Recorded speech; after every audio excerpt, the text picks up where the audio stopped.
اس لیے ہم پڑھتے ہیں لا الہ الا اللہ،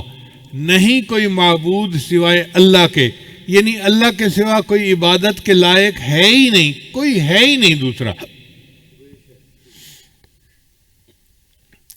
ہم جھکتے ہیں تو اللہ کے سامنے، سجدے کرتے ہیں تو اللہ کے سامنے، ہم معبود مانتے ہیں تو اللہ کو مانتے ہیں۔ اور جو بندہ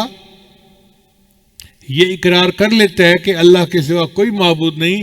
اللہ اتنے خوش ہوتے ہیں کہ اگر اس کے 90 سال کے بھی گناہ ہوں تو اللہ سب گناہوں کو معاف فرما دیتے ہیں۔ یہ کلمہ اتنا عظیم کلمہ ہے،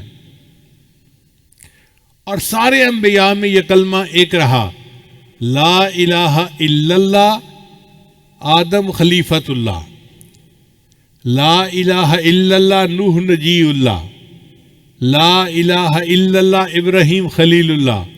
لا الہ الا اللہ موسیٰ کلیم اللہ، لا الہ الا اللہ محمد الرسول اللہ۔ تو یہ لا الہ الا اللہ جو ہے یہ ساری انسانیت کے اندر ایک ہی پیغام رہا، توحید کا پیغام۔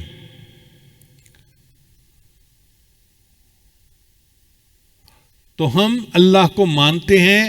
اور اللہ کو ایک بھی مانتے ہیں۔ شاعر نے کہا، چاند تاروں میں تو مرغزاروں میں تو اے خدایا، کس نے تیری حقیقت کو پایا، تو نے ہاں تیرا جلوہ عیاں ہے، تیری ہستی کا مظہر جہاں ہے،